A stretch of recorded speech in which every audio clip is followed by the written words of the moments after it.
This video will demonstrate how to change the user PIN code on a DEX4 keypad device. Ensure the DEX4 keypad is connected to your gate motor or control box before beginning this step.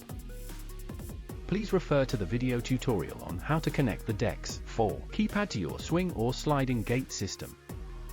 This process has a time limit for the required input. Failure will result in the process needing to be restarted. To begin, enter the admin code to initiate the code change. By default it is B99999.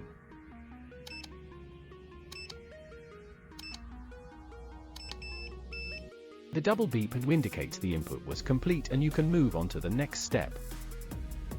Input 1A. Then, input your desired 4-digit PIN code followed by B. Repeat this twice. In this example, we will use the code of 4321B. 4321B. Now, you can input your code to test if it was successful, which will be indicated by a blue light on the keypad. You have successfully changed the user PIN code on the DEX4 wireless keypad device.